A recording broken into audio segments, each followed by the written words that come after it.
pala si Pasyo, pinanganak sa may tondo. Isang kahit isang tukayan din ang nakagisnan ko. Hindi ko rin naranasan ang buhay sa kolehiyo, ngunit hindi to dahilan, bagkus lalo akong lumaban sa mga hamon ng buhay at sa mapang-aping dayuhan. Huwag lamang madungisan ng bayang kung sinilangan. Gagawin ko ang lahat kahit dilat o papikit. Wala akong pakialam kahit buhay ang kapalit. Matanggal lamang sa leeg ang gapos na matagal na sa aming nakakabit. At kaya ko bumuo ng samahan na matatag para lang paalisin ang gahamang maglalayag. Nakakasawa na kasi ang labis na pang-aapi, at isa sa dahilan kaya lumaban na kami. Simula ng Pinas lang ang kapatid ko na si Pepe, ginising ang bawat diwa ng Pilipinong marami. At yan po ang nangyari.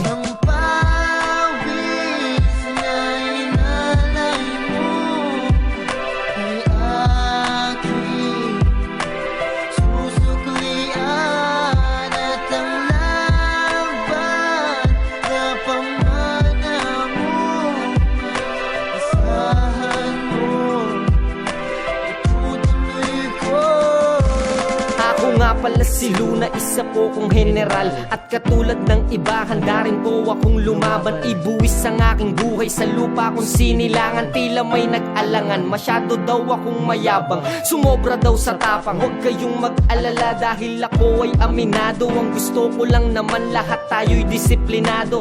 Ako ay aminadong mainitin din ng ulo, parte na ata to ng aking pagiging sundalo. Ang gusto ko lang kasi mahalin mo ang inang bayan ng higit sa iyong sarili, ngunit minasama ng akala ko'y kakampi. Tila ba nakaplanado ang lahat ng mangyayari? Pagdating sa may senaryo'y kinakabahan ako. Minsa'y napakasakit pag lumunok ng totoo, dahil Pinas lang ako ng aking kapwa Pilipino. Kaya huwag kalilimutan ang aral ng aming kwento.